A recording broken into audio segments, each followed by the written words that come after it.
नमस्कार, Byju's exam prep IAS Hindi में आप सभी का स्वागत है। और आज हम आज के प्रमुख समाचारों पर आधारित कुछ प्रश्नों पर चर्चा करने वाले हैं। तो आइए शुरू करते हैं आज का डेली क्विज। देख लेते हैं क्वेश्चन नंबर 1 को। सबसे पहले क्वेश्चन नंबर 1 क्या है? धन शोधन निवारण अधिनियम के संबंध में निम्नलिखित कथनों पर विचार करें। और यहां पर आपको 3 कथन दिए गए हैं और पूछा जा रहा है कौन सा कथन सही है। कथन नंबर 1 क्या है कि पीएमएलए केंद्रीय जांच ब्यूरो को मनी लॉन्ड्रिंग मामलों की जांच के अधिकार देता है। तो सब कोई को पता है कि जो ये कानून है धन शोधन निवारण अधिनियम, इसके तहत जो है ईडी को जो है ये पावर है कि वो क्या कर सकता है, जो मनी लॉन्ड्रिंग के मामले है उसकी जांच कर सकता है। तो यहां पर पहला कथन आपका क्या हो जाता है? गलत। आइए देख लेते हैं दूसरे कथन को। दूसरा कथन क्या है कि न्याय निर्णयन प्राधिकारियों के पास मनी लॉन्ड्रिंग में शामिल संपत्तियों की जब्ती से संबंधित मामलों पर फैसला देने की शक्ति है। तो अगर हम इसमें जो पावर है उसके अलग अलग जो पावर दिए गए उसकी बात करें तो आपको ध्यान में रखना है कि मान लीजिए केस चल रहा है मनी लॉन्ड्रिंग का और उससे जुड़े जो संपत्तियां हैं उसकी जब्ती करने का अधिकार ईडी के पास है। और यहाँ पर जो न्याय निर्णय प्राधिकारी से स्पेशल कोर्ट जो होती है वो भी जो है इसके अधिकार, इसके लिए जो आदेश है वो दे सकती है। तो यहाँ पर दूसरा कथन जो है ये बिल्कुल सही है। आइए देख लेते हैं तीसरे कथन को। तीसरा कथन क्या है? Financial intelligence unit India money laundering को नियंत्रित करने के लिए संदिग्ध वित्तीय लेन देन से संबंधित जानकारी प्राप्त करने और प्रसारित करने के लिए जिम्मेदार नोडल एजेंसी है। तो बिल्कुल सही कथन है। आपको ध्यान रखना है कि जो फाइनेंशियल इंटेलिजेंस यूनिट का जो इंडिया शाखा है वो क्या करता है, अगर हमारे देश से मनी लॉन्ड्रिंग की कोई भी ऐसी बातें पता चलती है, शक होता है, तो उससे जुड़ी जो भी जानकारियां हैं वो अलग अलग एजेंसियों को प्रसारित करने का काम कौन करता है? तो फाइनेंशियल इंटेलिजेंस यूनिट। दुनिया में दो देशों के बीच में भी अगर ऐसा कोई प्रॉब्लम चल रहा है, जो इंटरनेशनल ट्रांजेक्शन होते हैं उसके बारे में भी क्या करता है, दो देशों को मदद पहुंचाता है।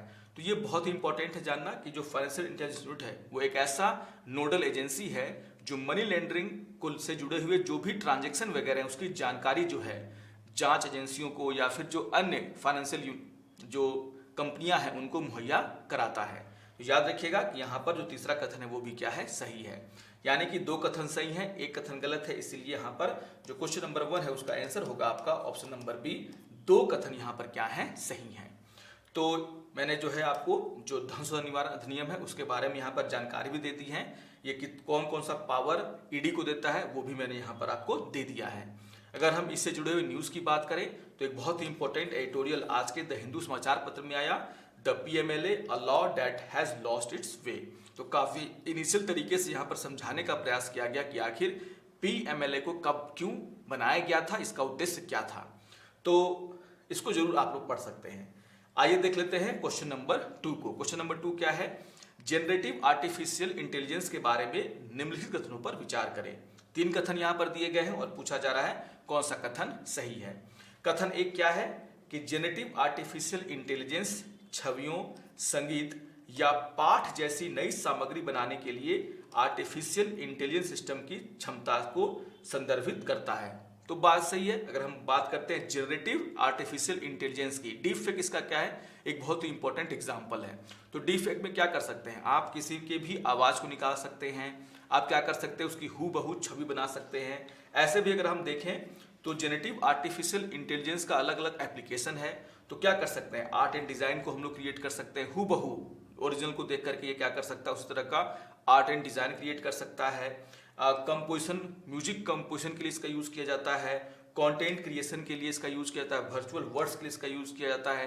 तो आप देखोगे कि जो डेफिनेशन है वो पूरी तरीके से क्या है, एकदम सही है। दूसरा कथन क्या है? इसमें एल्गोरिदम शामिल हैं जो मौजूदा डेटा से पैटर्न सीखते हैं और मूल सामग्री उत्पन्न कर सकते हैं। तो यही तो ये करता है। जैसे मैंने डीप फेक का एग्जांपल लिया, तो डीप फेक क्या करता है, अगर आपका आवाज का नमूना उसको मिल जाए तो वो हूबहू उसी आवाज को उसी तरीके से क्या कर सकता है, जनरेट कर सकता है। तो बिल्कुल यहाँ पर दूसरा कथन भी क्या है, सही है। आइए देख लेते हैं तीसरे कथन को। तीसरा कथन क्या है? जनरेटिव आर्टिफिशियल इंटेलिजेंस में चेहरे के भाव और हरकतें उत्पन्न करके यथार्थवादी डीप फेक वीडियो बनाना संभव है। तो मैं बार बार डीप फेक का एग्जांपल आपको दे रहा था। तीसरा कथन भी अपने आप में क्या है, पूरी तरीके से सही है। तो ये जेनेटिव इंटेलिजेंस जो है, जेनेटिव आर्टिफिशियल इंटेलिजेंस जो है, उसी के डेफिनेशन और उसकी जो उपयोगिता है उसी को लेकर के ये पूरा का पूरा तीनों कथन बातें कर रहे हैं। और तीनों कथन क्या है यहाँ पर सही हैं। और इसीलिए जो क्वेश्चन नंबर 2 है उसका आंसर क्या होगा आपका ऑप्शन नंबर डी, उपरोक्त सभी। तो यहाँ पर इसको भी आप लोग देख लीजिएगा एक बार कि आखिर जेनेटिव आर्टिफिशियल इंटेलिजेंस का अलग अलग क्या उपयोग है। और इससे जुड़ा हुआ भी एक बहुत ही इंपॉर्टेंट न्यूज आया, AI in election, the good the bad and अगली।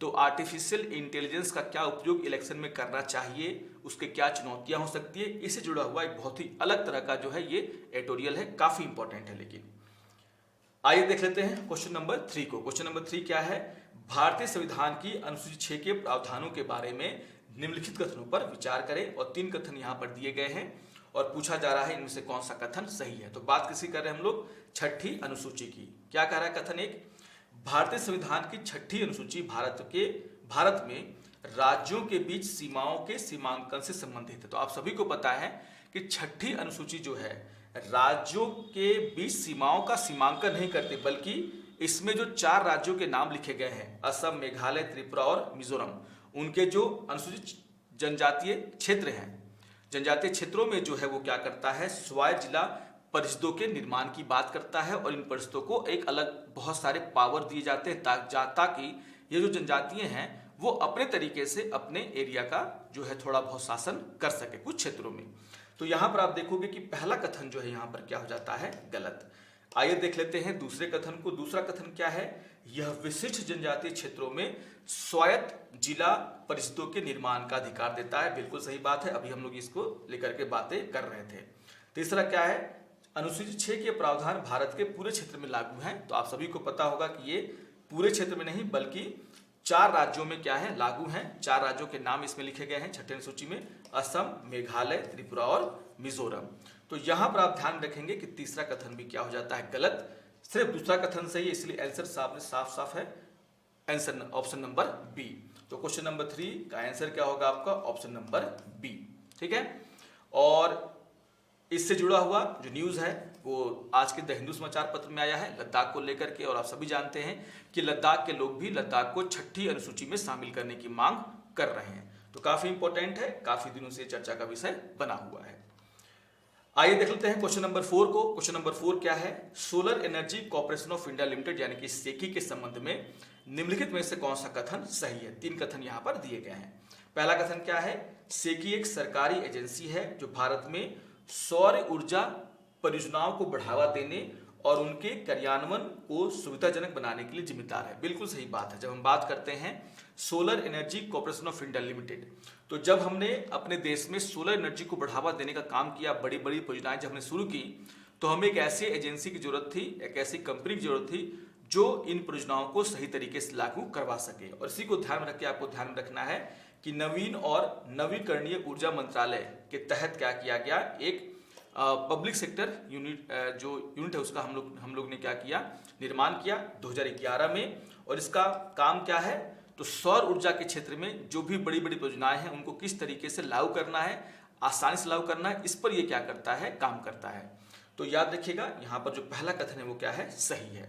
दूसरा कथन क्या है कि सेकी पर्यावरण, वन और जलवायु परिवर्तन मंत्रालय के तहत कार्य करता है। तो मैंने आपको अभी बताया कि जो सेकी है वो नवीन और नवीकरणीय ऊर्जा मंत्रालय के प्रशासनिक अधिकार के अंतर्गत आता है, यानी कि यहाँ पर दूसरा कथन क्या है, गलत है।